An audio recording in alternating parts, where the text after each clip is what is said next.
Okay, welcome and welcome to our webinar today. My name is Andre Marcu. I'm the director of the European Roundtable on Climate Change and Sustainable Transition. The topic of the day is EU CBAM Fit for 55. What are the red line issues? What we'll have to do is we'll have to take a couple of minutes. In this couple of minutes, people will stream in. You never know how many will exactly stream in. We know what the numbers that have registered, but we will not take bets on how many will actually show up. But first of all, what I would like to do while we have people streaming in, I'd like to introduce the other panelists, the other people that are discussants today. First of all, my colleagues, Michael Mealing and Aaron Cosby. I wouldn't call it the Three Musketeers, but certainly a very good team that we have been a great pleasure for me to have worked for the last year and a bit and before with many of them. But also we have views from stakeholders and research institutions. So Killian O'Donoghue from Eurométaux, Alain Taquin from Électricité de France, Yana Titievskaya from the European Parliament Research Service, Adolfo Aiello from Eurofair, and Susanna Droge from SWP, which is the think tank of the German Parliament, if I got that right, Susanne, and I will not even dare express the name in long terms. So what I would like to do is wait for 1 or more 2 minutes, and then we'll take it from here. Now, I would like ask everybody to mute themselves until they have the floor. The other thing is this is a meeting on the record. This is not a Chatham House rules meeting. So that to be very clear, this is not a Chatham House rules meeting. There are journalists in the room. So what we'll do is we'll give it a few more moments, and then we'll move on to for the presentation. Now, this is the moment which is a very tense moment where we have to put things on the screen. But for the moment, we'll still wait for a couple of more minutes until this happens.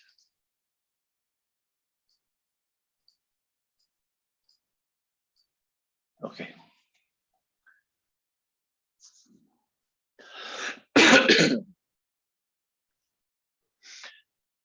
Very well then, look, I think that we are at 14:03. What I'll do is I'll make my valiant attempt at putting the slides up. It is something that I hope will work well. I hope it's the right slide.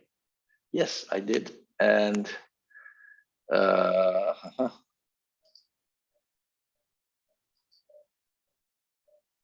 think that this is the wrong slide.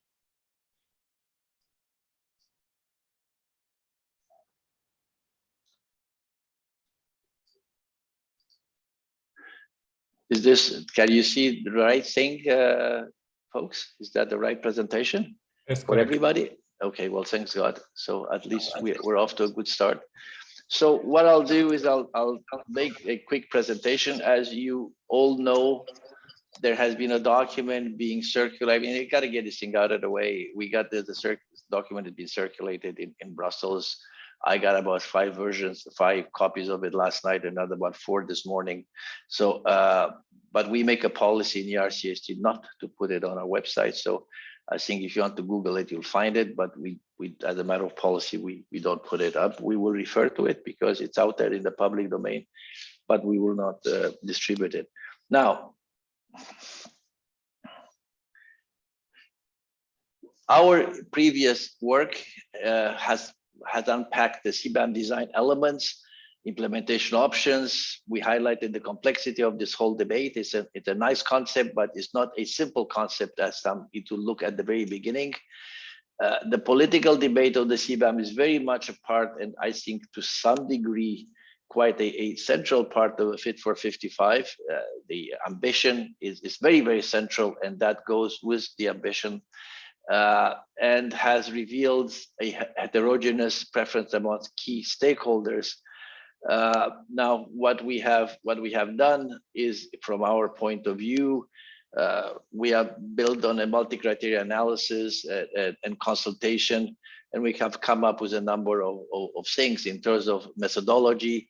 You know, the 8 elements that we have built our work on. I will not go through it again because I assume many of you have seen it, and I don't want to bore you, but it goes from the cover trade flows to the use of revenues, policy mechanism, geographic scope, etc., etc. And what we said is, how do we evaluate the options for each of these 8 elements? And we chose 5 criteria: the environment, competitiveness, technical admin feasibility, legal feasibility, and diplomatic and political feasibility. Now, there are a number of guiding principles that we felt were important. In terms of objectives, we recognize that a lot of people, everybody sees into this something different that is convenient, and for some is the avoiding of carbon leakage. For some it's the principle is the competitive concerns, allowing the EU increase ambition, motivating trade partners to raise a level of ambition and put the carbon price, eliminate free allocation, and last but not least, generate revenue. I mean, let's face it, there is a revenue part of it. It may not be officially on the agenda, but it's clearly some people see it that way. In terms of compliance, there's a WTO law, and that we keep very dear. And I think the only thing that we have to wonder in the future whether there was going to be changes or different interpretation. You know, and there's no implication in what we're saying that this law may be broken by any of the parties to the agreement. The compliance obligation, at least we thought initially, was with the importers, and some of the guiding principles that of no double protection, meaning that domestic producer cannot be better off than foreign producers. The operationalization is the fact that when fully functional, this machine will need a significant level of administrative effort. The CBAM is a companion to the EU ETS. There's a carbon price in the EU that has come through the EU ETS, and the CBAM is a companion to that. And we felt in our initial discussion that the pilot phase will be necessary, that it may be different from the CBAM, and that may allow for a gradual introduction of approaches that need to be tested. Whether the years 2023 to 2027, we thought that was the right thing to do because of the fact that we have stock takes in the UNFCCC process. Now, this is what we initially thought, and we'll go through the red lines the way we saw them, but I think it would be irrational or artificial not to mention this paper which we floated around Brussels. Again, I have no idea where it comes from. It may have written by somebody on the back of the kitchen table, or it may actually be leaked. I have no idea. But what it basically says that sectoral scope seem to be focused on cement, steel, electricity, aluminum, fertilizers, including some semi-manufactured goods. The emission scope will be emission scope 1 and 2.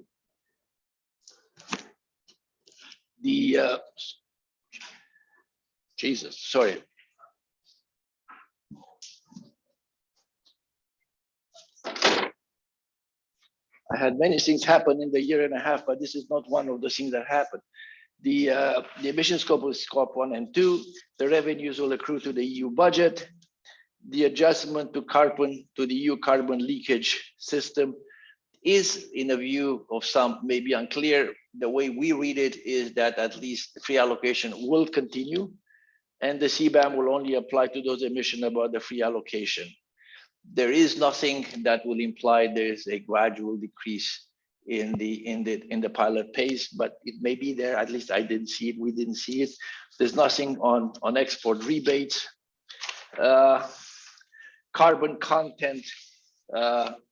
an assessment of imports really is an emission is for actual emission, the formula for direct and indirect cost at installation level. There's default values in the case of emission that cannot be 10%, worse 10%. And for the electricity average CO2 intensity produced by fossil fuels. There's no exclusion list, and that exclusion list, it only applies to those countries that are linked to the EU ETS. There's no other exemption, LDC, SIDS, or whatever are not included. The carbon price seems to be the carbon price, the price of the allowance seems to be the price of the average price of auctioning the week prior, and that's good for a week. Only carbon pricing policies are recognized. I'm a little bit unclear how this would work, because it sounds that what you do is you're paying emissions multiplied by the carbon price of EUAs, and then you figure out what you paid somewhere else, and then you subtract from that, and then you recalculate the amount of allowance that you need. I don't fully understand how that works, but maybe others will.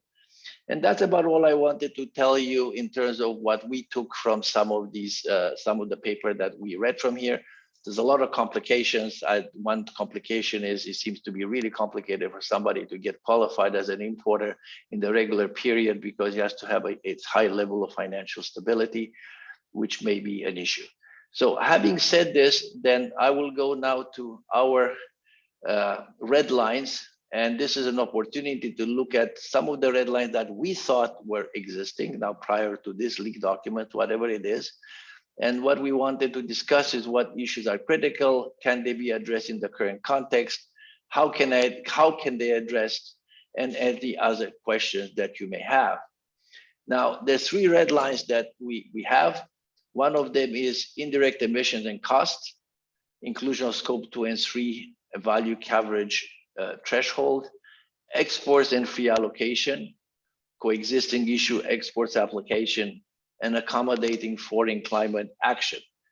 So now what I will do, I will pass it on indirect emissions and costs. So you want to take over?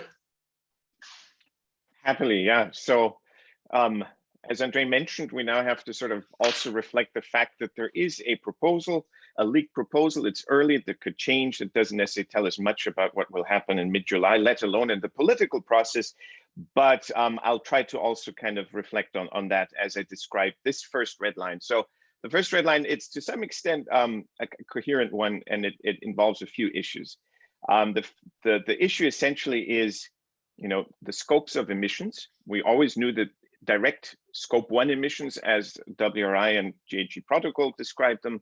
So the direct emissions on site of an installation would be covered, no question about that. That's also the case in the ETS. The question was really about scope 2 emissions and potentially even scope 3 emissions.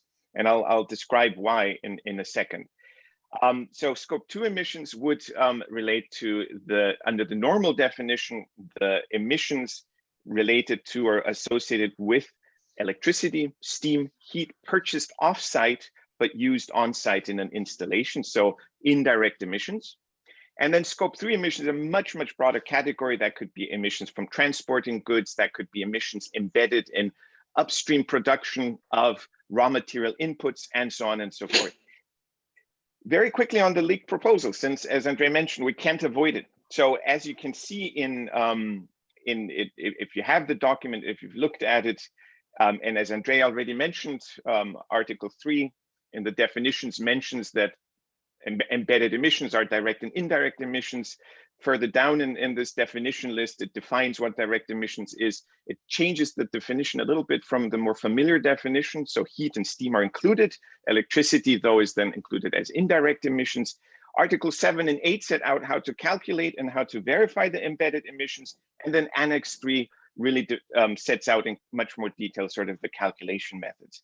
Why this is a red line issue for us is that including scope 2 emissions this way does to some extent, of course, reflect the carbon costs faced by European producers due to the pass-through of cost of carbon costs in electricity prices, but it does not do so fully. The reason for that being that electricity prices in the European, competitive wholesale auction process of price discovery, the price there is set by the generator at the margin. And the famous example, and I think it's a good one, so I'll repeat it here. I'm sure Killian will be happy to elaborate if I don't do it well enough, but the famous example would be, you could be an aluminum smelter, for instance, procuring all your electricity from a nearby hydroelectric power plant, zero scope 2 emissions, yet because that power plant feeds into a grid, and in the grid there will be other generators, and the generator at the margin may be natural gas or even coal, and there are interconnections to yet other grids in Eastern Europe where coal is certainly still part of the grid, you will be facing some of the carbon costs, even though your scope 2 emissions are zero. And so if, as now the proposal would suggest, scope 2 emissions are included, but these other carbon costs passed through by the way that wholesale power prices are discovered in the market are not, you will be disadvantaging many European producers that face those additional indirect costs without having the commensurate scope 2 emissions. That's one important aspect there. The second thing is scope 3 emissions. I mentioned, for instance, transportation. That clearly is not in the proposal, but there's a valid discussion, especially as the EU ETS starts to expand, if it does so, to include, for instance, shipping. It already has aviation. And if we were to see, for instance, road transport to be included. But of course, European transport is subject to various climate policies. So there is a discussion out there whether or not we also should factor that in. More importantly, however, as you may have seen in Annex 1 of the leaked proposal, it does go some degree downstream. So or up in the value chain, if you like, not just the very basic upstream materials, but also some more complex goods, especially in the metals, say flat rolled products, wires, etc. And of course, the carbon intensity of manufacturing the wire is not so much the extruding or the rolling, it is in the embedded iron and steel, in the embedded aluminum, etc. So the carbon that's embedded in the raw material input. And the Annex 3 does suggest that those emissions of the embedded metals, for instance, will be reflected, will be included. But that makes it more complex. So we think that that's probably the right solution, but one could argue that it does make things a bit more complex. And again, transport emissions do not seem to be included in the current proposal version, and that's something that should perhaps also be discussed going forward. That's enough, I think, for this red line. Over to the next red line. Okay, the next red line is exports and free allocation. The red lines, at least in our book, seem to have been the no free allocation ended abruptly, and no provision for exports. That would have created at 55 euros a ton free allocation, whatever amount of free allocation you have to buy is still a painful exercise for those that need to make the transition and that need to make need to invest at the same time. We recognize the fact that this transition has to take place. The question is, how do you make sure that we do that in Europe without kind of deindustrializing and putting this as a serious competitive disadvantage? Exports into the same book is, if you have no free allocation, then you're really exposed to people outside your boundaries, to those that compete with you in other markets outside the EU, and they have no carbon cost, and you still have to pay your ETS and buy your full ETS allowances. So the way we saw this as being addressed is in two ways. One of them is maintaining decreasing free allocation. Now, that is, we imagine this to be in the period of this pilot phase. I think that all the ETS has worked that way. We started with grandfathering, and then with some auctioning, and then increased, to the point now where it is an expectation that more and more is going to be auctioned. On the positive side, what we think that this will allow for a phasing out process for free allocation, will allow to test the CBAM, and will address exports in a way that can otherwise not be addressed under the WTO. You have to make sure that you need to avoid the case where you have double protection. And that is depending on the design. This may allow some increased protection for current situation. Whether that's good or bad, I think there are those that feel under the current leaked document, which basically says that you will charge people at the border the full amount of their phase or scope 1 and scope 2 emissions, and at the same time you will only make them pay only for what is above the free allocation. I think that provides a good protection for those that feel that they would be at a competitive disadvantage given the situation. And the fact that you maintain free allocation, I think, addresses that. It's unclear, at least from this leaked document, which again, I take a lot of grain of salt. I have no idea what's the latest version, is the first version, the last version, whether it's been written by somebody who had fun. So it's very difficult to judge it, but there's not clarity as to whether the free allocation in the transition period will be flat or will be a decreasing sliding scale, or what will happen to free allocation in the period after the pilot phase. This may be a simple lack of clarity because of the phase of where this work was ongoing. It may be that the decision doesn't need to be made now, and that people would like to see how this evolves. So this is about all I can say, but in terms of the free allocation, does it maintain the provision for exports is addressed through free allocation. So in a way, the sense that we have is that those red lines are not crossed. At least that is my judgment. Aaron? So the third set of red lines has to do with accommodating foreign climate action. There are three ways you could imagine a CBAM doing this. And two of them constitute red lines, the third does not. You could allow for challenges of any default of GHG intensity assumptions, and I'll come back to refine that in light of what the draft says. You could allow for credit for carbon prices paid in an exporting country, or you could exempt countries on the basis of their policies. To go straight to the simplest of these issues, the credit for carbon price paid in an exporting country is pretty well straightforward and not a red line issue. In Article 9 of the draft, this is allowed, not a big deal. The other two, perhaps bigger deals. So let's talk first about allowing challenges of a default greenhouse gas intensity assumption. The issue here, whether we're talking about allowing a challenge of the default or whether we're talking about allowing or asking for actual data, the issue is if you ask for actual data at some point, as the draft proposal does, there is a risk of resource shuffling. The individual producer, under the worst case scenario, let me back up. Resource shuffling is a scope 2 issue. It has to do with an individual producer in a worst case scenario switching their provider of electricity such that they find a low carbon source, and that dirty electricity goes to some different producer. The clean producer now exports to the EU, benefiting from preferential treatment under the CBAM, and nothing has changed, but they get preferential treatment.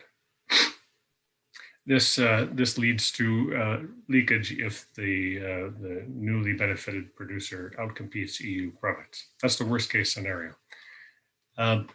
The draft asks for actual data, and it includes scope 2. It includes electricity, but it defines the scope 2 as country average. If we talk about country average, then we won't get this resource shuffling problem because the producer can't affect the country average.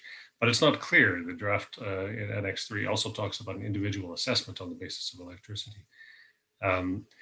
Neither is the definition of resource shuffling clear. We don't have time to get into that, but if we need to find some way to differentiate between a case like the worst case scenario I described and a case where a producer contracts with a newly created renewable electricity producer that is created just to respond to the EU regulations. And that's actually a good thing. We should be crediting for that kind of action. Electricity is a special case. I'm not dealing with it here. There are complex formulas for addressing resource shuffling in the context of electricity trade in Annex 3 of the draft. The second red line, country-based exemptions. As Andre mentioned, there are no country-based exemptions in the draft, but there is intense political pressure for the EU to somehow recognize the ambitious climate actions of countries like the United States. And to understand why that's so, let's look at the case of Brazil, which doesn't have carbon pricing, and most of whose emissions are involved in deforestation. If Brazil got ambitious about climate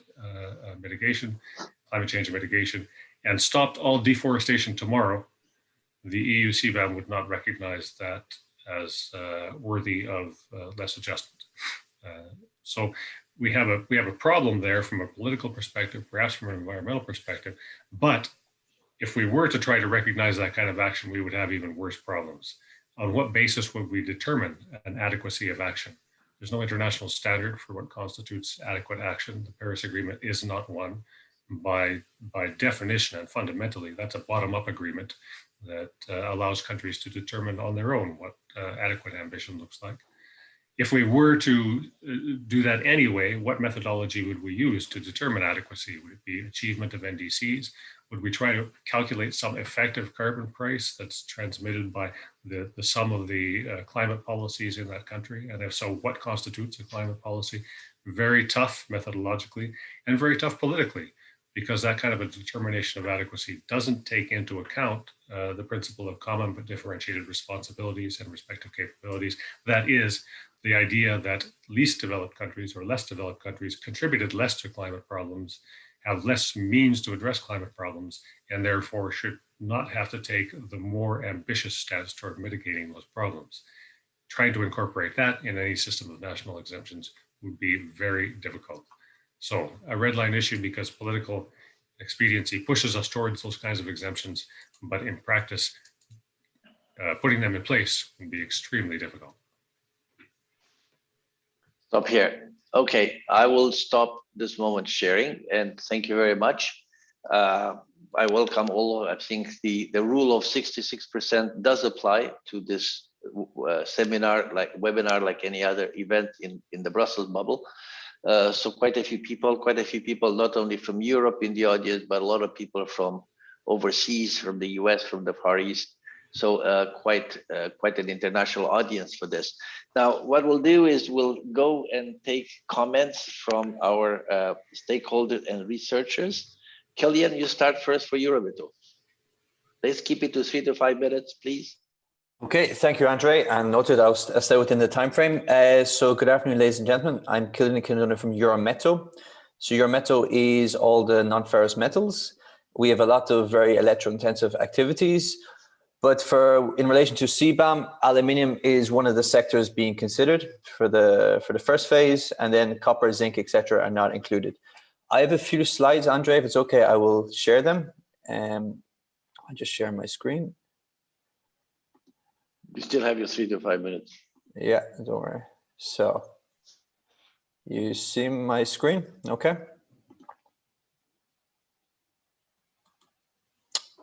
Just checking you see the screen. It's okay, Andre? Yeah, we do. Oh, okay. So a few comments from my side. Firstly, on the objectives of CBAM, the key question. I think the starting basis of a CBAM should be that it should increase, not decrease, carbon leakage protection. I think this is especially important given that we've increased the ambition from 40% to 55%. I thought the raison d'etre in the first place was we were saying, okay, we're going for a higher target. With a higher target, we have certain sectors, particularly aluminium, which are particularly exposed, so we need additional carbon leakage protection. What we're seeing now is, from what's on the table, we're getting CBAM that's not achieving that. So in the case is, what is the point of CBAM if we're not achieving that primary objective? So I would say the objective was to decarbonize Europe while maintaining an industrial base. It's not the objective to raise money for the ETS budget or the EU budget or to get rid of free allowances. And I just want to comment on 4 issues, and actually the 4 issues which ERCST commented on. So I think you're definitely on the ball in terms of the key issues. So we want to comment on scope 2, export rebates, circumvention, and the value chain. So I'll begin with scope 2, and I think that's probably no surprise. I've spoken a few times, but we're a very electro-intensive sector. And for us, the indirect carbon costs is a key issue. And it's complex, but there's 3 factors in the equation. There's your direct carbon costs, your indirect emissions, and your indirect carbon costs. And I think a lot of the focus is on indirect emissions, and that's what we see also in some of the things which have been circulated at the moment. But we would just remind that it's indirect carbon costs that we need to address. And even if you decide to cover scope 2 with the CBAM, you still need to maintain indirect cost compensation to at least 2030, because indirect carbon costs are what we face and what we're exposed to. And I think Michael gave a very good example of the aluminium smelter, so I don't need to repeat, but that is a key issue for us. And second point is export rebates. Being very honest, I think it's a bit crazy to propose a CBAM without having found a solution on the export rebates. To give, for example, aluminium, it's 3.5 million tons they export. We put a value of 9 billion. That's at 30 euros a ton, so that's actually a higher value. But even going beyond the aluminium, if we expand CBAM to other sectors over time, we have some companies in some sectors which export 50% out of Europe. And I'm getting calls from high-level people, CEOs and people from the board of those companies saying, the EU is going to propose something where there'll be no export rebates. That makes absolutely no sense to us. So I think the export rebate, it's not a small issue, it's a very, very big issue. And I think not finding a solution to export rebates or saying we're going to leave that to the parliament or the member states would be a big mistake. My last 2 points is on the value chain, and I won't go into details of our value chain. All value chains are complex. Some are more complex than others. We would say we have a rather complex value chain, but a CBAM will never be able to cover the whole value chain. So, not all products will be covered. And also, when we speak of monitoring and verification and setting up these schemes, these things take time and it's complex. So I think we need experience, and that's why we favored the idea of the pilot phase, which ERCST were proposing originally in their proposal on CBAM. We think that makes sense, and just given the complications of these things in practice. And my final comment is a CBAM needs to be kind of circumvention proof, and we see that the system can be easily circumvented. The example I always give, and there's many other examples we could give, is if you look at Chinese aluminium, it's 88% coal power, 12% hydro. They can easily just export the 12% hydro to the European market. Yeah, it's quite easy. And then what you have is you've no reduction in global emissions, but in Europe you get more of the hydropowered aluminium, but globally there's no difference. And there's a lot of examples of that. And I think if in the proposal you give the potential for individual companies to kind of come at data and say we're lower than what's given for average, then that's what will happen. So we see circumvention as very real, and we expect it to happen. So I think it's these are kind of very big concerns on CBAM from our side. And last thing I would say, just as a sector, we've never been too favorable towards a CBAM. It's no secret of that. Aluminium probably wouldn't like to be included in the list of sectors. We'll see what will happen. But yeah, I think I'll stop there for now, and yeah, look forward to discussion. So thanks. Thanks, Kylian. If you want to stop, thank you. Now we go to Alain. Yes, thank you, Andrew. Électricité de France. Yes, Électricité de France. Yes, Électricité de France is producing about 15% of the electricity in Europe, and our basis is highly decarbonized thanks to nuclear, hydro, solar, and wind. And that's why we are very interested, in what's all is happening in Europe today. So CBAM, is very, very political, and we can wonder why, what as an electricity company to say about that. We are not a big exporter, and imported electricity to Europe is today less than 1% of the total electricity consumption. So maybe you ask why Andrew invited me here. So maybe because first, electricity, low carbon renewable, is energy is the future for Europe, and is a support of the decarbonization of the industry, which is highly concerned by the CBAM. You just heard Chilean here, but we have also fertilizer, all the list which is within the LIC, which everybody has perhaps already read. Maybe also because CBAM, if well designed, is an efficient climate tool, we think, as a signal to the rest of the world that Europe is tackling seriously the question of climate change. We want to give a preference to a low carbon good imported and consumed in Europe. So that's one word on energy before. Electricity is the only energy which is mentioned in the leak, and no other energy has been mentioned here. But we all know that in the future, it is very likely that a new energy, final energy carrier could be imported in Europe, this means hydrogen. And this new sector, which is going to start in the few years, we should already think on the fact that we don't have to import carbonized hydrogen from external countries. So we must be sure to be sure that it could be an idea perhaps to think of including, perhaps not immediately, but in the future, why not hydrogen as a sector to be concerned in the future by the CBAM. Electricity itself, maybe 2 points. I said first, that electricity imported in Europe is a small volume compared to the EU consumption. Now, if you look at the different countries which are concerned around Europe, many of them are going or will keep their coal power plants or may have more in the future. So we will be surrounded by countries with high level of CO2 emissions. And if you look in details to the countries which are really concerned by electricity imports to Europe, there are mainly two: Eastern borders, Ukraine and Russia. I don't explain more on this part of Europe, but these two countries are the most concerned by potential CBAM on electricity. One comment on the leak.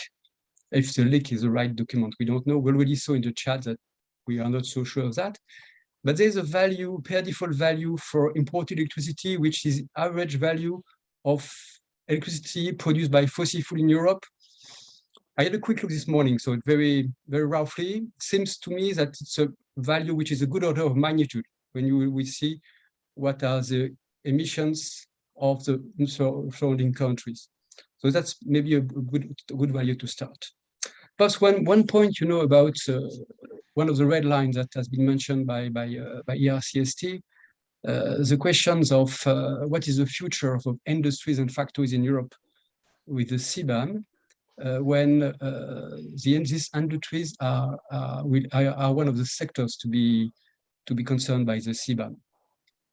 Today, we have industries which are jobs in Europe, which are competitive, exporting a lot. And tomorrow, what we all wish is that these jobs remain in Europe and be more developed with decarbonized industry in Europe. And what is very important, we have absolutely no solution in EDF for that. We are just a little competent on electricity and no more. We must be sure that the industry we have now in Europe that will be submitted to CBAM or could be submitted to CBAM will remain in Europe and will remain competitive, getting jobs in Europe. And it's really a message we have here. It's very important for us to keep all these industries, and the future decarbonized steel, fertilizer must remain competitive in the framework of the international trade. That's all for me. Thank you. Next, I'll go to Jana. The red lines, Jana. Yeah, hi, André. And to briefly introduce myself, I work for the European Parliament's in-house think tank, the EPRS, as the coordinator for international trade. And I cover a variety of topics, especially WTO and trade and sustainability, in which context this issue of climate and environmental impacts of trade policy comes up the most. And in no way I represent the official views of the Parliament. EPRS provides independent research for MEPs and the wider parliamentary community. So many of you have seen the latest leaked proposal, which suggests that there will be a need to buy digital certificates, each priced at a different level with embedded ton of CO2. The price will be determined by the cost of burn, as with the EU ETS. And the phase-in will start most likely in 2023 with full implementation in 2026. Now, what's most critical of this from the perspective of EU trade policy? And in that sense, what is the red line from the perspective of trade policy design and WTO? And I would say it would be very much the issue of the free allocations. And in the current leaked proposal, and we will see in July what it will look like, the lack of specificity about what are the timelines until when these free allocations are maintained and how might they be phased out eventually. So interestingly, the Parliament did vote in the March plenary in favor of keeping the free allocations. And many of you know that this argument, the keeping of free allocations, much increases the risk of accusations of protectionism and the lack of WTO compatibility. And why is this? Often we just hear this thrown around, but I will try to go into three main issues from WTO perspective to how the design should look like. So one, there is the issue of national treatment, which means that under WTO rules, you simply cannot discriminate between domestic and imported products. So that's why in CBAM, you cannot just slap on a tariff on foreign goods and distinguish on the basis of the nationality of the product. And this is also why it's good to have the permission to calculate individually the calculation method. The calculation has to happen with individual intensities. It will be more tricky to justify if you have a common average. It can be discriminatory. Second issue is the issue of likeness. Maybe some of you have heard that in WTO, likeness does not just mean it's the same. It can mean that the product is the same, but it can also suggest that the products are in a direct competitive relationship with each other. So the idea with CBAM would be to avoid that like products from abroad become more competitive just because there is no carbon price in place. And one key problem with the issue of likeness is that the product and processing methods, so really these issues of the scope and what kind of electricity goes in, has not yet uncontestedly served as a valid basis to classify identical products as different, so not like, and thus treat them differently. So this is another issue to really look at. And finally, it was interesting that Andrei said in the introduction that the application should not be driven by ideology, because in case there would be a WTO challenge, it might actually be good if quite a big ideological component of protecting the environment and climate had been embedded in the design of CBAM. So this is because in the WTO rules, you have a general exception where in the Article 20 of the GATT, which allows countries to defend with a certain number of clauses their action. And these possible grounds for the defense, they include the protection of animal, human life or health, and the protection of exhaustible natural resources. So in this case, as long as the EU debated with CBAM really does focus a lot with protecting the atmosphere and climate, you might have better chances to use Article 20 in case it's needed during a defense. And another item there is that in the general exception, there is a requirement that this is not a disguised protectionism. This is not a disguised restriction on trade. And the moment there is double protection and free allocation is maintained, you can notice that some trade partners, for example, Russia, has already started using these words like protectionism to suggest that this is not going to go down well in international diplomacy. So yeah, those are main issues. Of course, one more issue to discuss is whether to grant developing and least developing countries exemptions in the same way that they benefit from preferential treatment under the general scheme of preferences and everything but arms.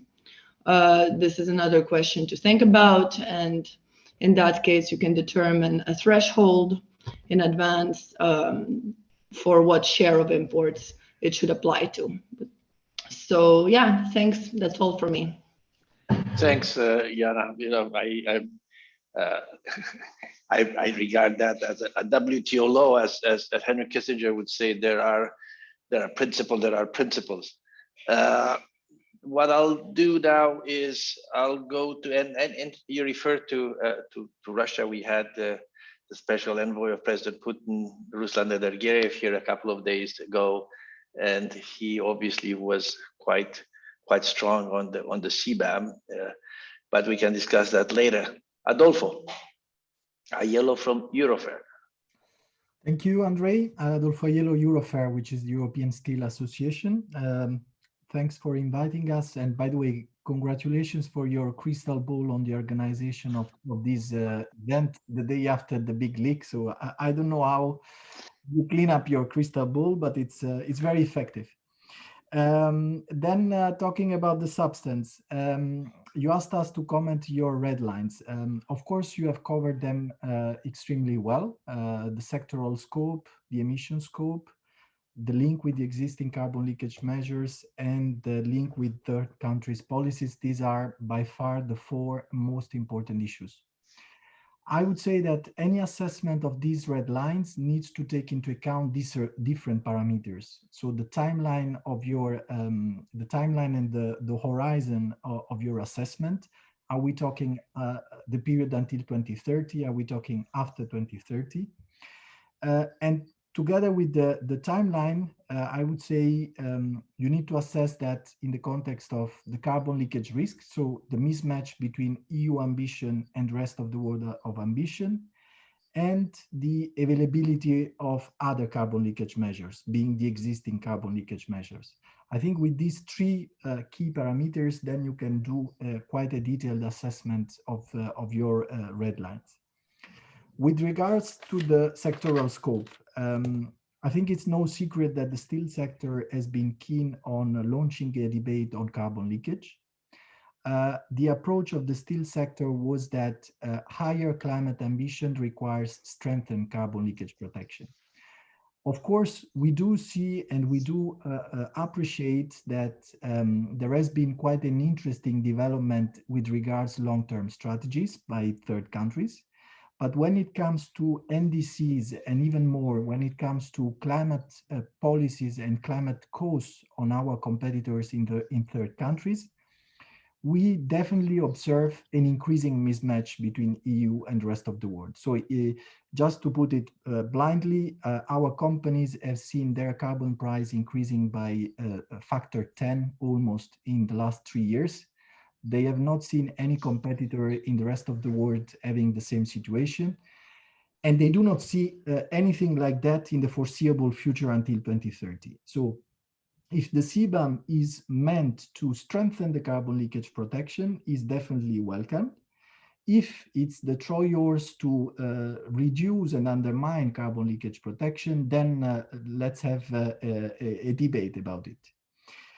And this is the link with the sectoral scope. You have been speaking a lot about, these famous leaks. You are not surprised that 2.5 pages of sectoral scope are on steel.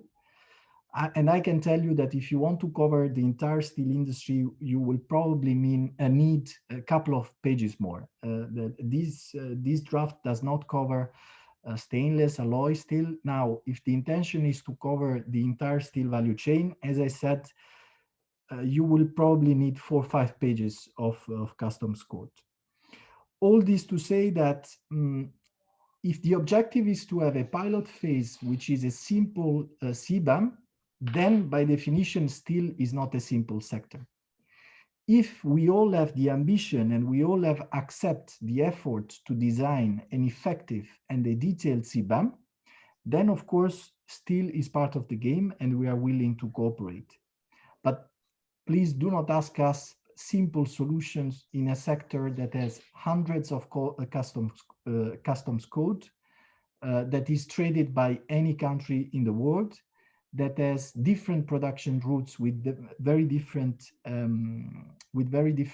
carbon footprint, and that is often affected by unfair competition. And this is one essential element of the CBAM. The whole idea of the CBAM is to allow European companies to pass on their carbon cost. This is the ultimate objective. You cannot neglect that in a sector like us, where you have dumping, overcapacities, and so on, even if you put a CBAM, you need to be extremely careful, because the risk that this pass on is undermined by other elements is huge. And then we cannot be told in few years' time, but we could not anticipate that. The steel industry has been very clear. There is ample evidence about that. So we wouldn't like to be, like the patient after the surgery, the doctor leaving the room and saying everything went well, but the patient is half dead. If you can be half dead, of course.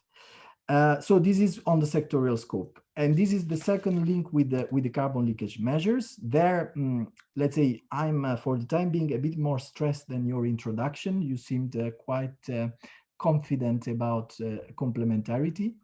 Our understanding is that the details of the complementarity will be set in the ETS directive. And that is for us, I don't know if there is a better color than red to indicate how this is important for us, but this is more than a red line for the steel sector. But it is a red line for a very simple reason.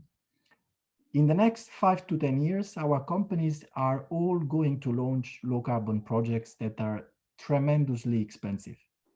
These projects will not deliver 100% emissions reductions by 2030. It's completely impossible, and everyone knows about that. If in the middle of this transition, you ask them, by the way, you have to pay 50, 30, 20% of your carbon cost in the middle of the transition, then you put at risk the transition itself. So until 2030, we do not see any legal, economic, or political reason to phase out existing carbon leakage measures. If you apply a precautionary principle to this policy, we only see good reason for complementarity of the existing measures. I'm sure not all stakeholders will agree, and I'm happy to elaborate further if necessary later on. On third countries' policies, as I said, steel by definition includes all the possible problems, in particular resource shuffling, cost absorption, transshipment. Any little hole that you put in this regulation that today might look very tiny, might create a snowfall in very, very few years in the steel sector. So the individual assessment, for instance, which a lot of WTO lawyers say is absolutely necessary, is an opening door to resource shuffling in the steel sector. You can easily export to the EU just part of your electric arc furnace steel, and then you claim that this is emission reduction. If you do not look at the intensity, the overall emission intensity of that company and even better of that country, like they have proposed to do for electricity, you risk these kind of problems in steel. So in a nutshell, to conclude, if you want a simple CBAM, think twice about steel. If you want an effective and a comprehensive CBAM, then we are happy to be there. Thanks. So what I take back from you is that I have to look for a better red color than red, something stronger, red something. I don't know what it is. Okay, Susanna, you have the advantage of coming last, so you can kind of blast any of them. Yeah, thank you. I think I'll refer a bit to the red lines and keep it hopefully short. I think I would really like to elaborate a bit on this question Aaron raised about the exemptions. I mean, this leak proposal is totally a one-to-one of the EU ETS and extending, and to my taste, also overreaching a bit by asking companies to register with a CBAM authority that needs to be created and replicating what installations in the EU have to do. That is something I feel is problematic. Also with the international perspective I'm always taking when looking at the instrument, while of course it would deliver, on the other hand, probably most likely more insights on the data availability. So this is a real teaser or triggered that reporting improves, or at least others would say it is an invitation to cheat, but I think this is an extremely important issue. Then on the exemptions, yeah, right. I was surprised that there was no cross-reference, and I think it needs to be done to other international regimes. We have two regimes, the trade regime under the WTO and the climate regime, that both talk about special and differential treatment of specific countries that are poor. We could also consider that installations in the EU below a certain level do not have to participate in emissions trading. All this is not included, and I think this is needed in a CBAM proposal in order to pay attention to what we agreed internationally already. So common but differentiated responsibilities, respective capacities, so on and so forth. And if you look at the country list, well, with the EU, it trades, the top 10 trade partners of the EU in the sectors we just saw in the proposal. We have for steel, for instance, Russia, Turkey, Ukraine, China, but interesting enough for aluminium, it's also Mozambique, and for cement, it's, for instance, Colombia and Tunisia and Morocco. And what to do about those trade partners. And also fertilizer is an interesting thing because we have even more countries like Egypt, Morocco, Algeria, Trinidad and Tobago, Chile. So this needs to be addressed. And I think that the reference is really needed in whatever the CBAM will end up with in this draft, not to make it a totally internal EU kind of regulation. It's similar with the question that chat or the question raised when it comes to free allocation. I think that this will be part of the EU ETS directive, I'm pretty sure, because that's where it actually belongs. And so I expect these interconnections will be made in the Fit for 55 package. Brings me to the second point, but that Jana and others have referred to already. We will get into deep trouble when this transition period comes up and the risk of double compensation is in the air or is out in the open, and calculations will become problematic. Also because the default values we now see that will be assumed if there is no one-to-one installation based reporting of the emissions is, for instance, one is the fossil fuel intensity and the worst 10% of EU emissions in a sector or for a product. So that means there is a higher charge at the border if the reporting is not installation-based. And if this is being applied, we get to a point where the CBAM will increase. So the whole price that's being charged to outsiders of so trade partners will be higher. So that is something like a probably overprotection of EU producers. We don't know, but that is really a political and a legal risk I see. And this is one of the red lines I see. And maybe my last point is that back to what I said in the beginning, is there a kind of overreach, or how do you frame this idea that the regulation now applies to foreign firms and there is an authority to be created that really collects data and asks installations to submit their allowances and so on and so forth? Reminds me a lot of the discussion and political turmoil we had around the aviation case, where also the ETS was extended to flights that are not above EU territory. So I see this also as a political risk. It's probably not the red line, but I see that, or I really need to learn more, and maybe this is what we will hear about in the discussion now, what legal risks are and how other countries will react to this kind of way to manage the whole system. Thank you. Well, you know, we can have some installation, some refinery in California may opt into the EU ETS, for all I know. So that would be an interesting one, wouldn't it? No interstate commerce clause notwithstanding and other things like that. Now, what I think that you have, there are things that some of you may want to react to, but in the interest of keeping people all alert, and I've invited Renato De Filippo from ENI to start from the floor and then kind of go around. So Renato, are you there? Are you there? I don't know if he's there. He doesn't seem that he's there. So if he's not there, then we go to Kimmo Järvinen and Leon de Graaf. So if I'm not sure what these nice people are doing, but they raised their hand. No. They somehow now gave me the right to speak. Thank you for that one. It took a while. Yeah, if you want to introduce yourself. Yes, I will. Thank you everybody for a very interesting discussion and presentations. My name is Kimmo Järvinen. I work for the Finnish technology industries. I am based in Brussels, and I've been trying to follow the CBAM discussion and the development for quite a long time. I think that the question that is in the air, and nobody at least so far touched it, is the impact assessment. I think everybody, all of you correctly pointed out to the fact that this is a very complex tool and it is needed. At the same time, it involves several risks. So I think one of the obvious things that we should do commonly, all of us, to say that a proper impact assessment is needed, whatever the proposal is. And I don't see that yet.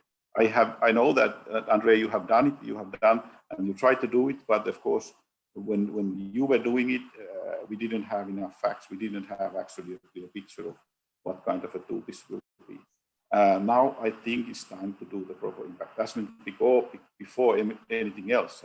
And from my side, I tried to do it based on what I saw yesterday. And I have to say that the only from a union interest point of view, now I'm speaking only from the union interest point of view, so from the point of view of the users and the producers, the only proper alternative is a top-up of the existing European carbon leakage measures. Okay. Thanks, Kibo. Leon? Hi. Let's try and keep it short so I can go back to the panelists, please. Of course, no problem. No, I just wanted to ask the question that I asked to the panelists in the chat. So I just wanted to ask if anyone knows on the CBAM regulation leak. So by the way, first, my name is Leon. I work for Sustainable Public Affairs. If in the leak there's any specific link played to the EU ETS product benchmarks, because of course these are dividing sectors and subsectors. The CBAM is clearly presented in Article 1 as an alternative for dealing with carbon leakage, but the sectors mentioned in Annex 1, they are based on so-called CN codes. So I was just wondering if those are the same, or if the benchmark system has been completely written out and replaced by, this system of embedded emissions, for instance. So thanks a lot. Okay, Michael, do you want to start? I think was maybe the last question from Leon. Sure, happy to. Leon, it's a good question, but I also think there's a relatively clear answer to that. Recall that the benchmark system is a methodology to give free allocation, whereas Annex 3 is a methodology to determine carbon intensity. So you can't compare those two. You should really compare Annex 3 with the MRV, so the monitoring and reporting regulation, verification, etc. in the ETS, not with the benchmarks. There is a link to the benchmarks two ways. First of all, in that during the transition phase, to the extent that there still is free allocation, essentially the CBAM will only apply to that part of the compliance obligation of European producers that is not within the benchmark where they get free allocation, but beyond that. So the emissions above that on average, most likely. And the second thing is to determine the carbon intensity of imports when there are no declarations of emissions, measured, reported, and verified declarations. We go to those default values. And in a way that's similar to the benchmark, but it turns it around. Instead of saying, the 10% most efficient, it says after 2026, the 10% worst performers in the EU kind of provide a benchmark. So it uses a slightly similar approach, but again, you can't really compare the two. The purposes are different. Okay, anyone else wants to jump to any of the statement? Jana, anyone, Aaron, anybody wants to jump to any of the other things that have been said so far before we go on to Jean-Pierre? Adolfo? Yeah, just to comment on this question from Leon. I think this is one of the examples of the complexity, for instance, of covering steel. In some relatively simple sectors or simple materials, there is quite a close match between the product benchmarks of the ETS and the codes, simply because, in electricity, you have a single code, or in cement, you have a couple of them. But in a sector like ours, where we have different product benchmarks by production process, while the CN codes by definition capture the finished and semi-finished products that we put on the market, I would expect this will require an additional work through the delegated and implementing acts to do the link between the two things. Also, one comment on this worst EU 10%, hoping you do not hear the thunderstorm taking place in Brussels. I would argue that there are producers outside the EU that are even worse than the worst 10%. So even with that solution, you are still favoring them. And in broader sense, does it make sense for the EU to declare climate emergency and then to give access to the EU market to producers that for whatever reason do not declare their carbon intensity? So you see that the elements need to be looked at from different perspectives and depending on what is your primary objective. Is it just to minimize the administrative burden on the importer, or is it to ensure the highest level of environmental integrity of the policy? I would rather go for the second one. Killian, Jana, if you want after that, and if not, I'll go back to the attendees. Killian, you go first. Yeah, I'll be very short. Just on the exemptions is something Suzanne touched upon as well. I think that when it comes to carbon pricing in other regions, it's not necessarily just a case whether they have a carbon price or not and the difference, but does that carbon price apply to a particular industry? So for example, we speak of China, speak of US, etc. China, if it only applies to the power sector, which is the case now, and not the aluminium sector, it's irrelevant to have a carbon price. It has to have the same for the same industry. I think that's a very important distinction to make sure we have. And just an analogy on CBAM with the weather, I think it's a bit like today. It started off beautiful sunny day. People thought it was a very good idea, and now we have this big storm outside. So I think it's kind of appropriate. So I'll stop there. Thanks. Yeah, you're getting romantic now. Jana, did you want to come in on something? I'm not. I just want to make sure that we all have space. That's all. But if you don't want to, I'm happy to. Thanks. To comment on Kimmo Järvinen's question of the impact assessment, I think it's a very valid one. And also that what's interesting is that in this inception impact assessment, apart from having a chance to give feedback with a range of EU stakeholders, there's also consultation with third countries. And I think that's an interesting side of it that shows the really international nature of this initiative. Jean-Pierre.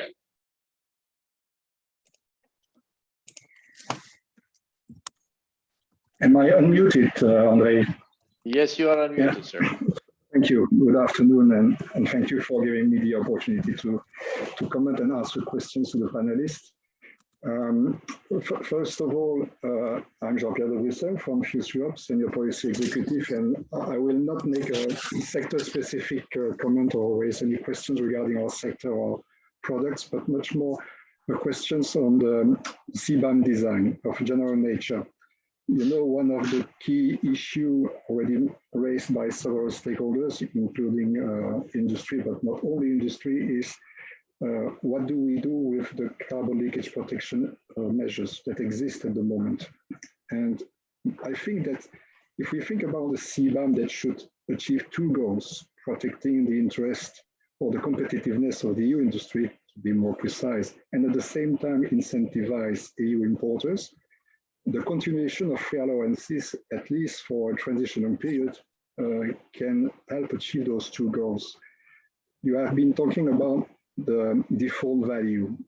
We believe that the default value should be high enough to encourage importers to decrease their emissions. And at the same time, if the benchmark is used as a reference for the CBAM, above which you start paying, up to the benchmark you don't pay because the EU producers do not pay either because they are protected up to that level, then we have a virtuous process, at least for the period you need to make it work, and also test with your trading partners their interest also joining the climate goal by reducing their emissions down to the benchmark where they cease to pay also their CBAM price. So I see a virtue in this process of continuation of free allowances together with a CBAM, whatever the design. And my question to the panelists, I put this in the chat. I think Adolfo already addressed this. He was extremely clear, putting another color but red line to this. Don't you think that that question of continuation of free allowances together with whatever the CBAM and its design should be addressed in the context of the regulation proposal for a CBAM and not left via the Article 37, I understand, to the ETS conversation? Decoupling those two doesn't seem to be advisable, but I'd like to hear your views about that. Thank you very much. A good point. I think, Susanna, you referred that this is the right, I see you have your hands up. Good. Because I think you mentioned that this is the right place. You know, probably it is, but nevertheless, you really would have to have good coordination between CBAM and ETS. We had some problems with carbon leakage and MSR negotiations in the 15, 16, I can't remember the years where we were, it looked like another time, another place. But does that make sense? I think this is a valid question. I think two things. First of all, I was also missing a cross-reference in this respect, which is definitely a must. Probably this is just because it's a leaked draft, right? It was already highlighted several times. The regulation of what carbon leakage protection will mean is now placed with two proposals. It's in the ETS directive plus the CBAM directive. Maybe this should be all part of one big directive. I mean, I even expected in the beginning that the ETS directive would include the CBAM as integral part. So it's up to the legislators how they want to handle this. But taking it out of the EU ETS, this free allocation regulation doesn't make sense either. So my bet would be it needs a clear cross-reference between the two proposals. I have another point to make. Maybe I'm mistaken, but the default value, which means if you have a worst case 10% emission default value, is not the same as the benchmark. It means that the importer has to pay more if you assume a higher CO2 intensity, because this adds to the formula where you calculate the quantity of emissions entering the EU and then put a price on that. That is the default value, while the benchmark is a different piece of cake. If the benchmark is lowered, that means that the free allocation will be lowered because it's assumed that a producer is very efficient. But for importers, this is not the same. This is a completely opposite thing if the default value is not the same as the benchmark. So I think that's what I got from Jean-Pierre, that there is a misunderstanding. Maybe we can clarify this now. Jean-Pierre, did you want to re-clarify that? I don't know, I think he... Yes, let me unmute. I thought I had to re-raise my hand and unmute again. Thank you, Suzanne, to ask this. So what we consider, I'm not referring to the leaked version, what we consider at the first place would be that the importers would provide the same data as the EU producers surrender each year in their baseline data report to calculate the amount of allowances they have to surrender, so on equal footing. And of course, if they beat the benchmark or equal to the benchmark, they don't have to pay as a CBAM. So they would pay only the delta above the benchmark value. We also understand that by the time they would need to gather the data and participate into the full scheme, maybe we are talking about a 2 or 3 years transitional period, we have to set a default value. That default value should be higher than the benchmark to force them to gather the data and demonstrate how good they are.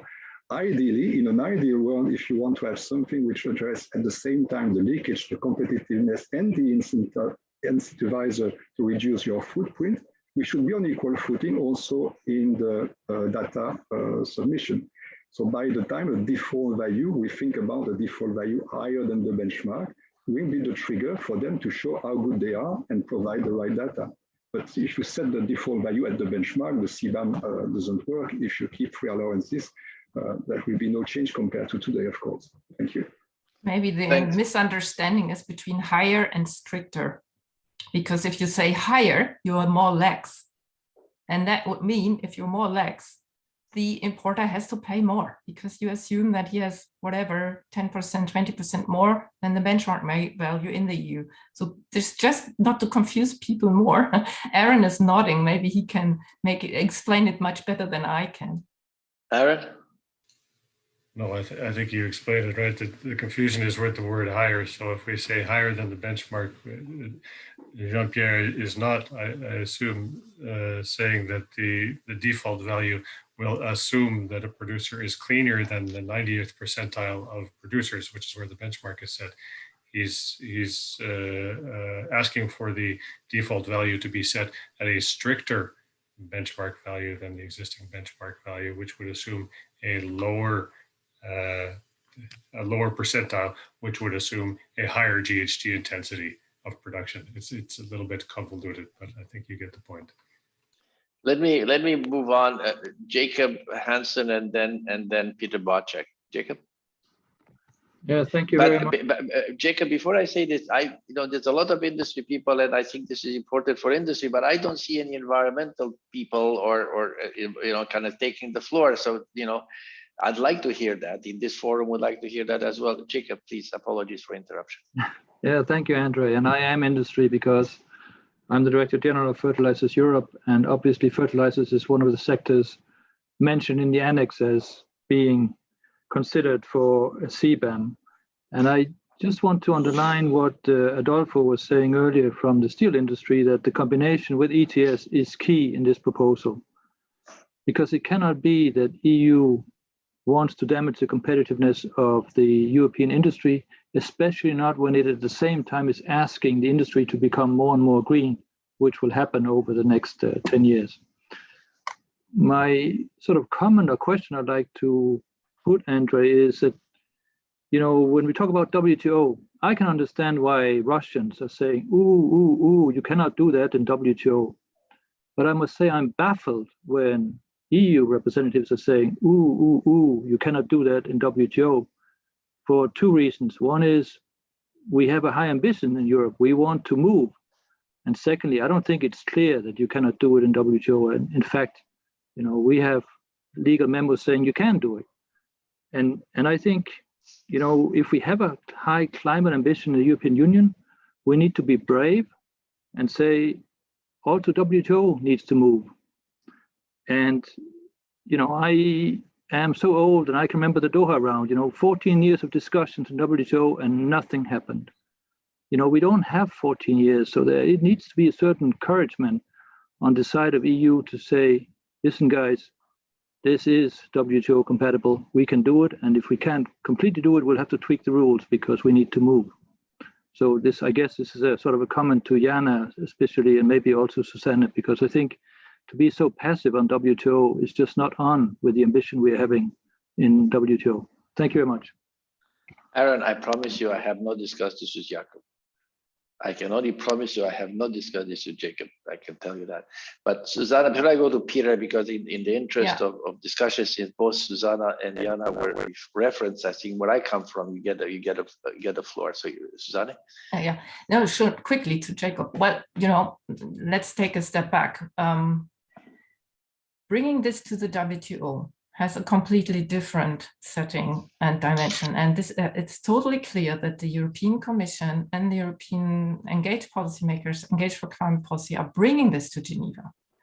Yet in Geneva, the developing countries, they are really, as you said, Doha round, so on and so forth, they are really alert when it comes to this kind of way to addressing carbon leakage. They have to understand what's behind it. It's the trade community, don't underestimate there. This is completely a different setting politically. And that means in order to push into that direction, you need to keep them on board. And that's why it's so important, what Aaron and I also see as red lines, that exemptions are part of this agenda from the very, very beginning. And how to explain that the CBAM is part of fulfilling climate obligations needs to be explained. I mean, look at this round. We all are now experts on a specific tool that is very overcomplex. And the simple story is still, they are protectionist. They are disguising that protectionism behind the climate and greening agenda. This is not the way it works. So it needs patience and time to explain this. And of course, this needs to be part of the overall CBAM thing. If it's not, it's prone to failure. As I said, with aviation, we had that, and nobody wants that. I mean, nobody who's really seriously interested in the anti-leakage measures to be taken for industries in Europe. We have a new movement, the anti-leakage movement. Jana, and then Peter. Yeah, thanks for your comment, Jakob. I think that I have not ever heard a European representative saying it cannot be done. And I hope that that was not how my intervention also sounded, because of course, every time that this is raised, the WTO compatibility issue is raised, every time it is mentioned that it depends on the design, it depends on the calibration, it depends on the negotiating outcome, and it depends on the way in which simply the regulation will be laid out.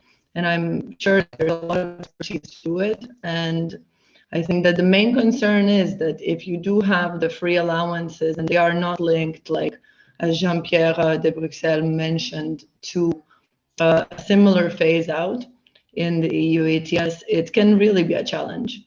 But apart from that, of course, I'm sure there's a lot of people working really hard to make it WTO compatible. Okay, Peter, you've been very patient. Apologies for this, but I'm trying to keep the discussion, and then Andreas. But let's try and keep it short so we can go around. Thank you, Andre. I hope you can hear me well. We can hear Excellent. You well. So thank you for this, and it's a very timely event. Excellent presentations from all of you. My observation is indeed, I'm from the chemical industry, CEFIC in Brussels. That some of us are now haunted by their own advocacy success, because we have seen really intense work going on to fight for CBAM to come. Now that we see the proposal, some people are really panicking, and I can understand why. When we look at finding red lines, looking for red lines, then it also is worth looking at the money flows that can be expected from this proposal. And it's worth really looking at the effect, at the impact of removing free allocation as opposed to the income from the CBAM customs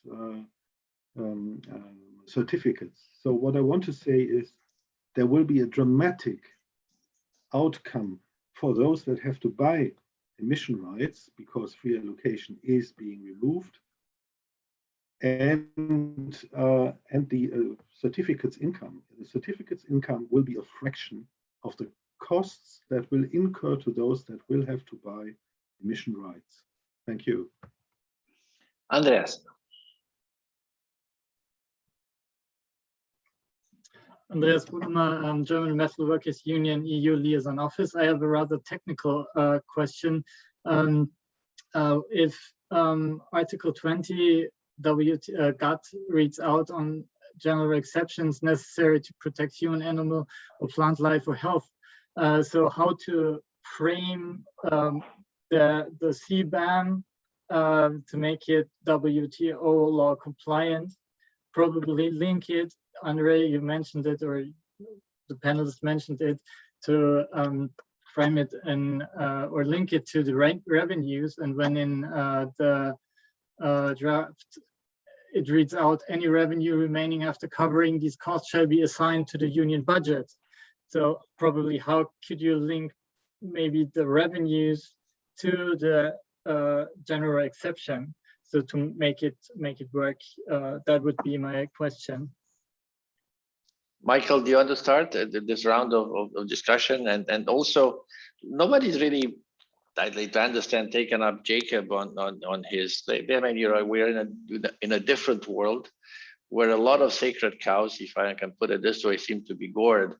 And why is the WTO such a sacred cow? Why is it the WTO change and we have a climate emergency?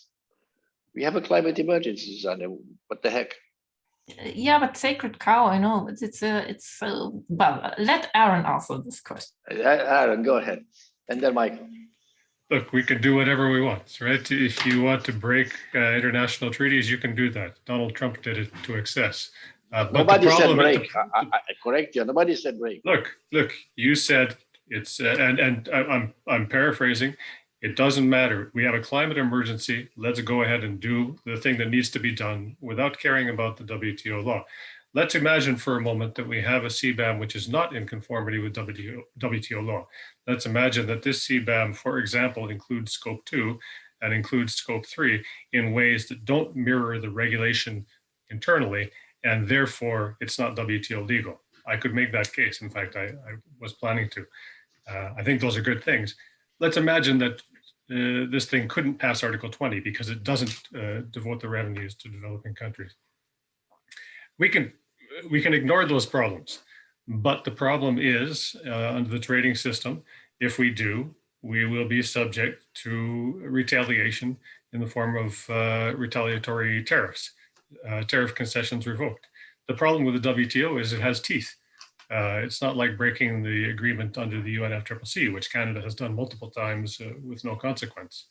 So go ahead, ignore WTO law if you want to be subject to retaliatory measures which have palpable economic impacts.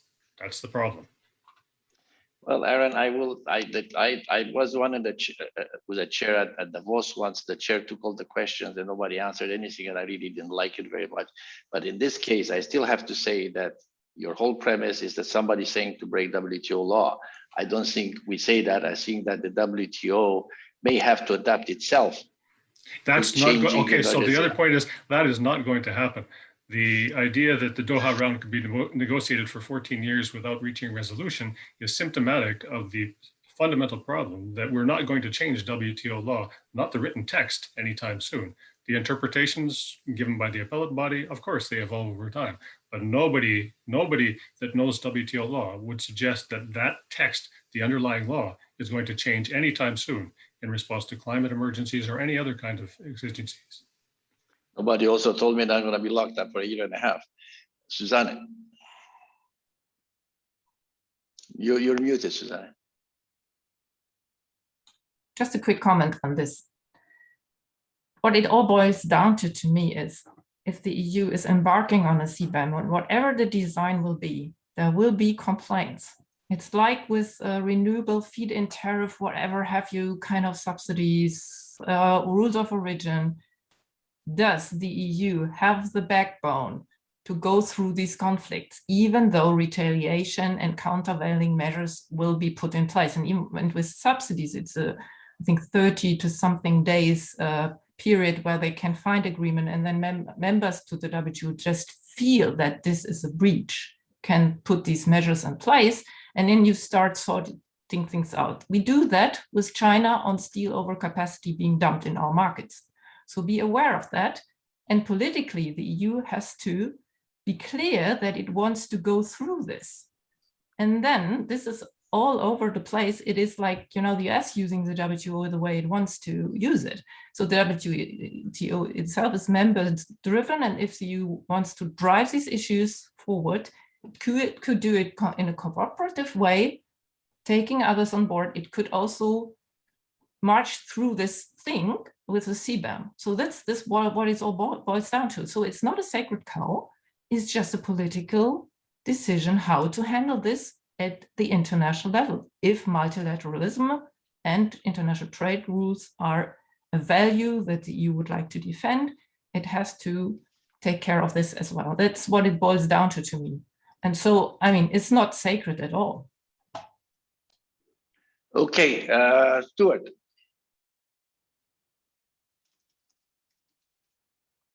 Stuart, do you want to unmute yourselves? Because I think you have to unmute yourselves and introduce yourself very briefly and a very quick. Okay, I wasn't expecting to do this, but I'm in the UK and I'm involved in promoting a carbon tax within the Liberal Democrats Party. I've been promoting a carbon tax for 10 years or more with a dividend to make it progressive. And so that's why I've tuned in to this to hear the views, because I think the hardest part of the carbon tax is the border adjustments. Okay, thank you very much. Any other? Michael, did you want to pick up on one of the questions? I believe. Yes, I think the question by Andreas wasn't yet answered. But I much more enjoyed the spicy debate about the relevance and the expedience of trying to stay within or just going beyond WTO parameters. But quickly to his question, I think Article 20 B and G have been interpreted in past case law to include climate, so there's no question that it would be the relevant sort of exceptions. The scope would extend.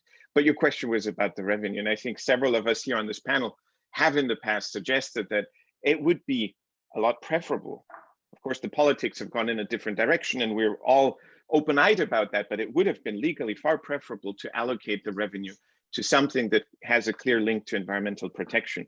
The sort of tenuous link with the Green Recovery Plan and so on is, I think, by far not as strong. And of course, that's only now. Going forward, this probably will just disappear in the budget. But so much harder to create that link. So whether it stays in the EU and went to innovation projects, pilot projects for industry on decarbonization in the EU, or it went back even to producers in foreign countries that are now to some extent also facing this additional cost, that's a debate, of course, that would have to be had. But there's, again, I think there's no question that it would have strengthened the case under Article 20 to use the revenue differently. But Andre, may I put in something, another little spice bomb into the debate? That's what we're all about. You know that I'm in the US. I am half American. My mother was from Texas, so I see and hear voices that are not necessarily that frequently heard in the Brussels bubble. And the fact that the proposal right now very explicitly says that only foreign carbon prices will be considered. But if another country chooses, in their sort of policy choice process, in the politics that they're exposed to, within the circumstances that different countries face, is unable to adopt a carbon price, which is very likely going to be the case in the US, but potentially has very strict product standards or other policies. The question I think that will arise in other countries and will arise strongly in the case of the US at least is, this is arbitrary. This is sort of saying one policy is okay, it's sort of missionizing carbon pricing, it's jumping on the carbon pricing bandwagon, all these other probably even costlier policies like product standards, performance standards, et cetera, are being completely ignored.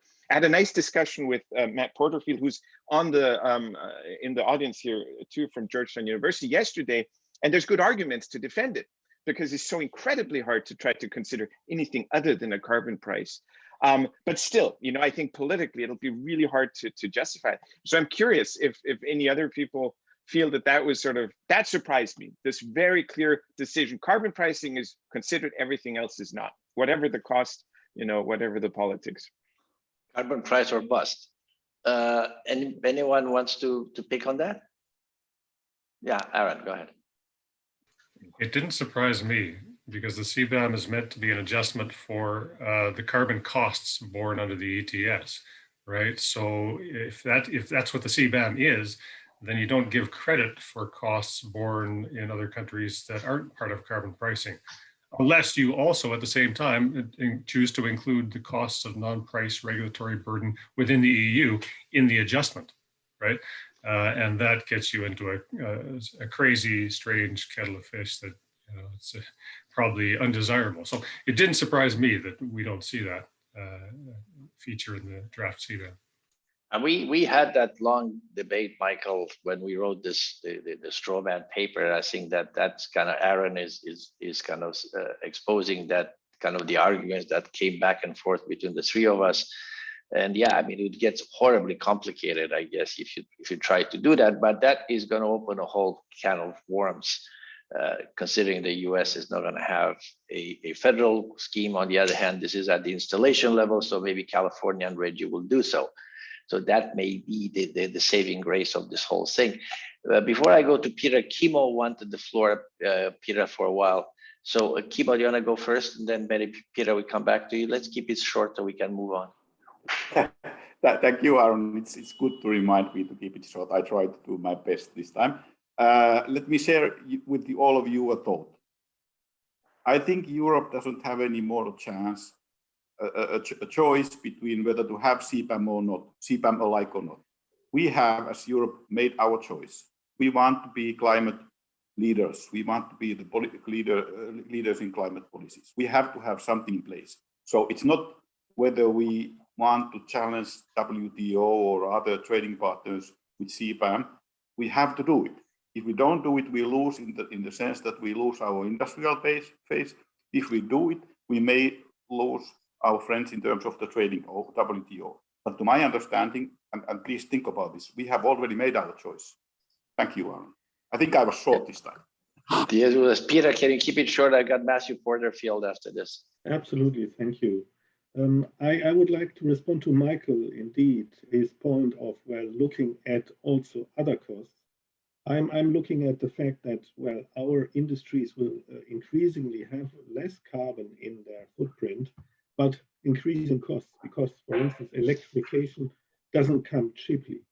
So in the end, the leakage risk will be there, will remain there, but less be caused by direct carbon costs, direct emissions, but rather by indirect costs. So that is something we have to look at, and that is not being looked at enough at the moment. So we really have to look at these additional costs that put us out of the competition if we don't pay attention. Thank you. Matthew, your name has been invoked by Michael, so here you are. Yeah. Go ahead, please. Thank you. Just a couple points on the issue of whether or not non-pricing policies should be credited, and this is what Michael and I were talking about yesterday. In general, in terms of WTO compliance, the jurisprudence under Article 20 discourages countries from treating products differently based upon the government policies of the exporting jurisdiction. And someone mentioned earlier the question of whether or not the crediting would be specific to the particular industry affected. In general, adjustments to products under Article 20 should be focused on the product, not upon the policy environment of the exporting country. So I think in general that would complicate the challenge of WTO compatibility. I also think that there is potentially some exaggeration of the extent to which a failure to credit for non-pricing policies would constitute a trade barrier. And this is, I'm sure there's going to be some significant pushback on this from the United States, where the debate is about 10 years behind what I've heard this morning. But to the extent that a country has policies focused upon reducing the carbon intensity of EIT sectors, that will reduce the carbon intensity of those products. And to the extent that the calculation of the import border adjustment is based upon that carbon intensity, it will be reflected. Now that's going to vary to some extent upon the products,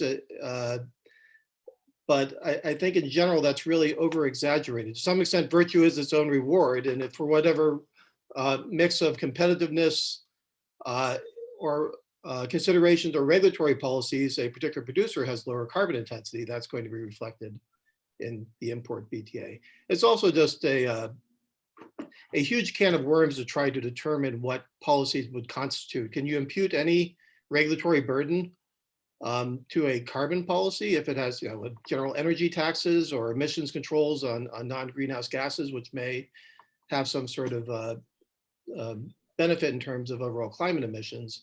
It'd be a very difficult line drawing exercise, and the more arbitrary lines you're drawing in terms of any sort of regulatory distinctions, the more prone you are to failing under an Article 20 defense. Thanks, Matt. Thank you. Anyone else wants to react? There's one thing that people have asked me a couple of times, and frankly, I couldn't answer quite directly. Why was the free allocation never challenged in WTO? I mean, is this something that because people simply didn't challenge it, or because you couldn't challenge? But the question was asked of me, and I can quote you line and think from the UNFCCC WTO, I leave to smarter people. Aaron or Matt, you wanna go first? Oh, I was just going to say, so the U.S. has recently imposed countervailing duties on, based in part upon free allocation under the ETS on a very narrow product sector, something called forged steel end blocks. The free allowances weren't the largest portion of the countervailable subsidy, but they were included in the calculation. I would assume that as our legal community over here sees this was a successful tactic, you're going to see more attempts to assess the subsidy from free allowances. And I think the broader point is, and this going back, I really enjoyed the back and forth between Aaron and Andre and Susanna on the extent to which the WTO rule should be viewed as a constraint. I think my position is sufficiently in the middle that it would be satisfying to no one. But I think the broader point is that if you're trying either through spending policies, subsidies in various forms, or foregoing of tax revenue on one side, or through imposition of some sort of border measures on the other side, to avoid leakage, you're going to implicate trade rules. So to the extent that you can do that in a good faith effort to avoid actual trade distortions, assuming that it is legitimate to distinguish between products based on their carbon intensity, you do attempt to conform to the relevant trade disciplines. I really think that's where you have to end up. But the Marrakesh Agreement is not a suicide pact.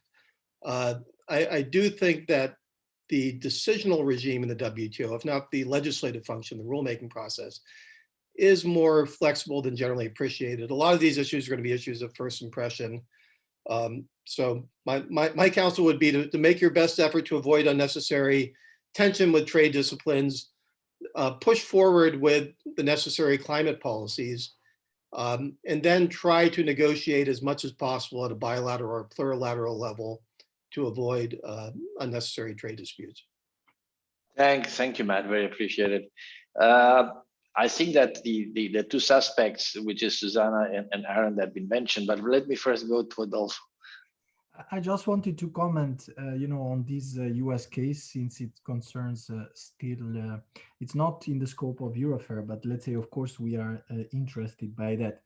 I think it shows, if you read the ruling, it shows the paradox of the interaction between climate and trade policies, because if you follow that ruling, basically it says free allocation above what you give to non-carbon leakage sector is a subsidy.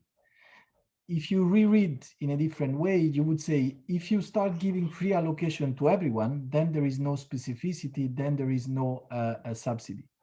So all this to say that I would be very, very cautious to draw any strong line out of that case. Of course, with all the respect to the case itself, that's what we say. But this shows that your approach to trade policy needs to be balanced with your approach on climate policy, in the sense that as long as we have a big mismatch in climate ambition, we cannot be very aggressive on climate policy, but very cautious on trade policy. Otherwise, we simply need to accept in Europe to put the European industry as a possible collateral damage of this approach. And this is, I suspect that policymakers would not go. I suspect and I hope that they would not go for that. And you do not need huge frictions. When we were saying before about WTO or not, if you recognize the free allocation to the importer, where is the problem? The importer is treated as equally as the European producer. If the importer declares the same data as the European producer, where is the problem? You see, I would try to a bit reduce the pressure of this tension, because I think if you do the things right, you can achieve the two objectives together. Then, of course, there will be interested parties to the discussion that for other reasons and for well-funded but different reasons, we will use the legal arguments to put even more heat to the debate. But this is, let's say, a bit of, it's not necessarily neutral and academic comments, you see. Okay, well, look, let's do, I mean, we're a few minutes before the end. So what I would propose is that we go around and try and keep to the topic of the day, very much the red lines, and in the context of what we saw as some kind of a leak. I don't know what it means. Let's go in reverse order if I can. Susanna, do you want to start? Yeah, maybe just reflect on what we just heard as a question here with the free allocation. Just my 2 cents is that I always expected that if other countries like the US and China would come up with a carbon cap and trade system with free allocation, may it be output based or grandfathered, I expected to see something like, hello, you do over allocation, you base it on data that means that you subsidize your industries in third markets, and that's where the competition sets in. And then I would have expected free allocation to become an issue for disputes. So far, we only had this as a behind the border measure that did not, you needed to reconstruct what the benchmark is in order to, subsidize, because so far it was only a cost leveling instrument in a world where countries did not have climate policies. So my take is also with respect to the CBAM debate we had today, this just is another proof that we are now in a phase where the whole idea of how climate connects to trade is in a period of change. And supported by political willingness to get the two together in different ways, we still need to sort this out. I mean, it is also about the NDCs of other countries. We will see an increase in ambition for sure this year because the momentum is there, and this has trade implications. So it's not only about the CBAM, it's also about the things we heard before. If deep decarbonization should work, this has always implications that go across the countries that are interacting via trade. So, and going back to the initial point of red lines, yeah, I'll take from here that we will see the draft developing that had been leaked, and I think these points still need to be recognized in the overall package. And I wonder myself how the Commission will manage to get the things interwoven in a legal way that makes sense, and how to handle these dynamics that evolve between the ETS directive, maybe the energy tax directive, we don't know yet, and also the CBAM directive that is planned for. So thanks for having me. In other words, we have miles to go before we sleep. Adolfo, you're back. Take another crack at any final kind of comments you may want to have. Well, my serious concern is about the miles before the summer break, rather before the sleeping. But of course, in this debate, we went in nitty-gritty details. But the title is about CBAM Fit for 55. So we should not forget the overall picture. What does the EU wants to achieve by 2030? We want to accelerate the low carbon investments, and we do not want to lose industry in Europe. So what we need is support to industry, because that is not doable on our own, and carbon leakage protection, but stronger carbon leakage protection, not weaker carbon leakage protection. The CBAM can be a piece of this puzzle for stronger carbon leakage protection if it is designed in a proper way. If, on the contrary, the CBAM is the Trojan horse to do something else, take money from industry, reduce free allocation, other objectives, then I'm afraid that this piece risks to break out the whole puzzle. Very well. Jana, you've been quiet. You're in a more delicate situation a little bit, maybe, because people will perceive you, but you made it very clear at the beginning you're not speaking on behalf of the EU Parliament. Yeah, no, hi. So I would definitely like to address the question of the questions of how could this be designed to ensure compatibility with, to have the Article 20 defense. One is that it's quite easy to show that the CBAM does address an environmental or health concern, just in a sense that even if there is happening a pollution or an emission in another part of the world, it still impacts EU citizens. So in that sense, you have the defense well made. Maybe the more harder thing to show, for which you might want to have numbers, is how to what extent there is a causal link, a causality between the measure and the environmental objective. And in that sense, the more clearly the carbon border adjustment mechanism does actually bring climate benefits, in a sense, the better, if you're going to the path of Article 20 defense. And then in that sense, it's also interesting if you're thinking of exempting least developed countries or developing countries. In that sense, you can also think of how small the proportion of their contribution to the overall global emissions is. And in that sense, you manage to justify it from that perspective. But you might have bigger problem with low-income countries that have significant production, like India or Nigeria. And yeah, and that's you have to have the impact assessment provisions, and you have to really think of how well the causality is shown, how close the nexus is between the measure and the objective, and really also it comes down to the details that you can find in the case law to a large extent. Thanks, Yana. Alain? Yes, thank you, Andre. Yes, I feel more than even if electricity is within, the scope of the CBAM, I feel more as a witness than an actor in that discussion.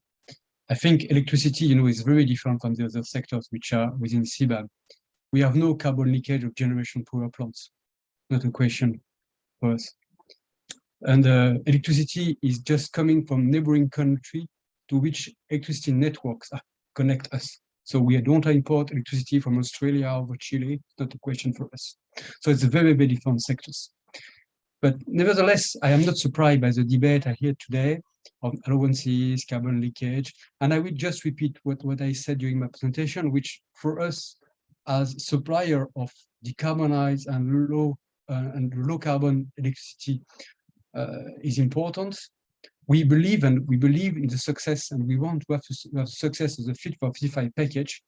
And for this, one of the result of this, one of the things to see if we have a success is we must have a decarbonized, competitive industry located in Europe, giving qualified jobs to citizens.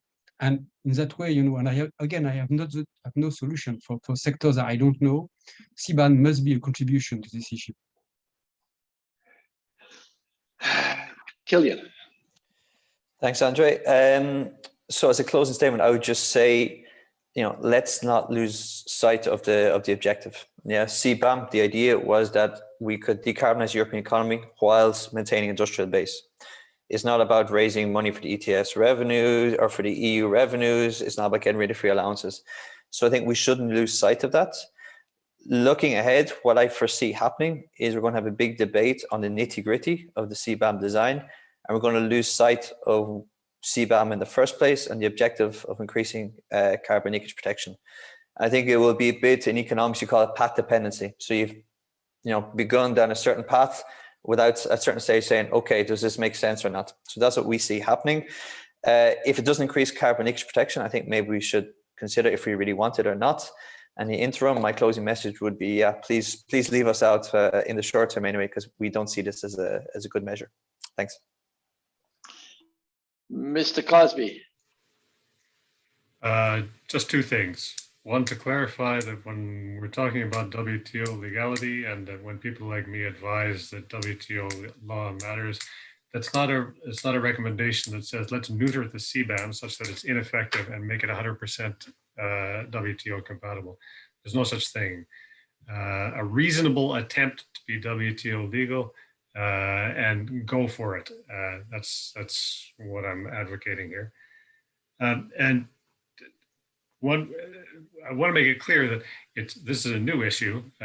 We've been talking about requests for data as if it's entirely reasonable to expect other producers to produce the same data that's produced by EU producers. It's not really.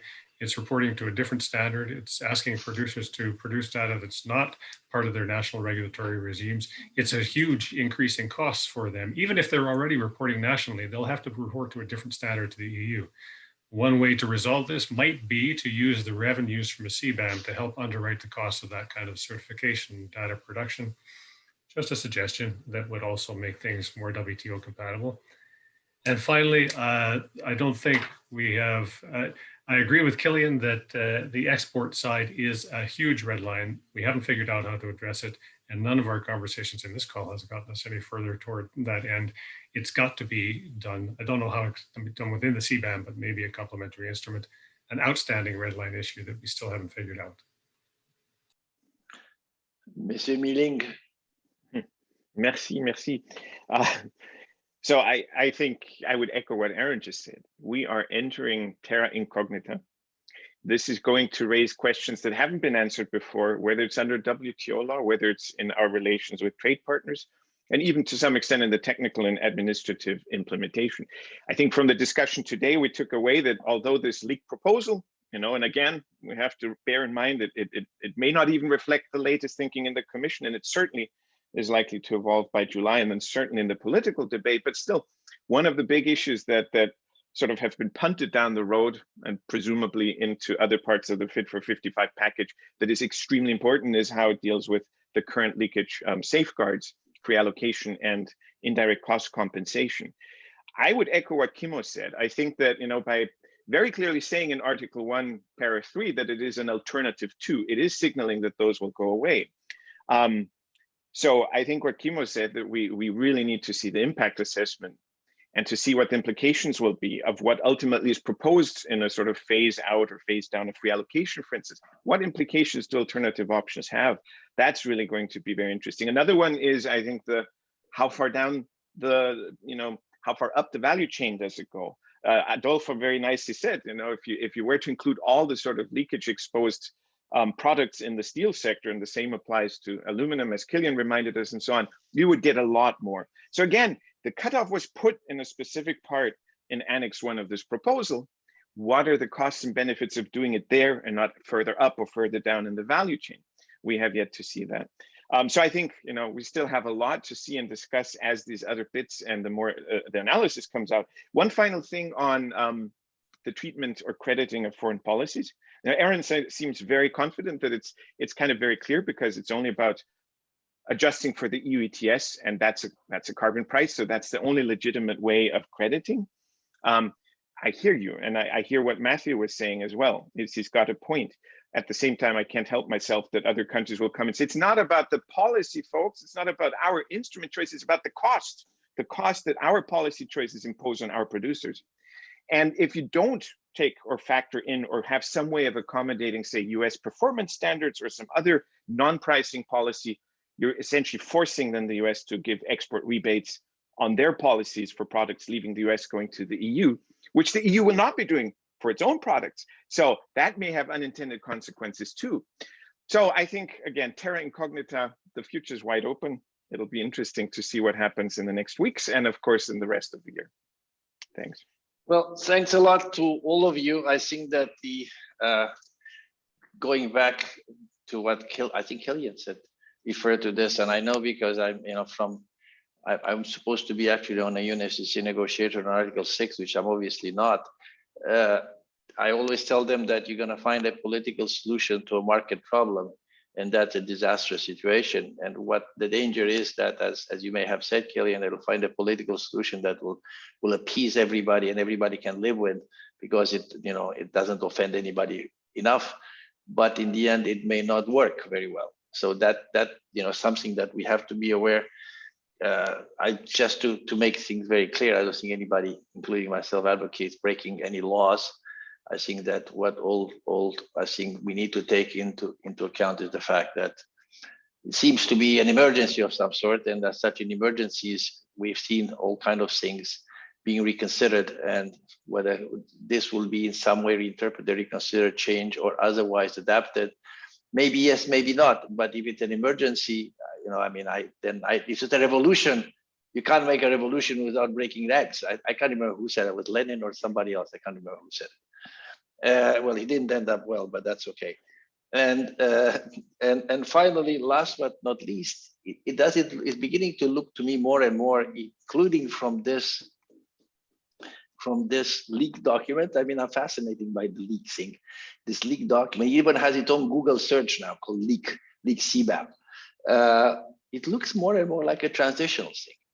It looks more and more like a transitional thing, that you have this transitional thing and you hope by 2027, 2028, everybody's been browbeaten into doing the right thing, and that, the differences are not going to be that high, especially among the big trading blocks. But we have, as I said before, we have miles to go before we put this one to bed. I think that probably the next step is another leak somewhere down the road. And then, of course, you're all invited after the issue of the proposal to the pre-summer CBAM ERCST CBAM party, and then in the fall they'll let the games begin. So thanking all of you for having joined us. You know, as somebody, I think Adolfo, you said that we time it perfectly. I think that, yeah, we do these things, you know, we do have a crystal ball and we do polish it every morning, and it tells us that we should have done one today. So we're very lucky to have done it today. But again, pleasure to be able to work with my friends Michael and Aaron. And this, if you think this is interesting, you should hear the three of us in the privacy of our discussions. So with this, I wish you all a nice weekend, and we'll see you sometime soon. Again, thanks a lot to the panelists. Thanks a lot to those of you that are still on with us. Thank you. Bye-bye. Thanks very much. Thanks. Bye-bye. Bye. Cheers. Yeah.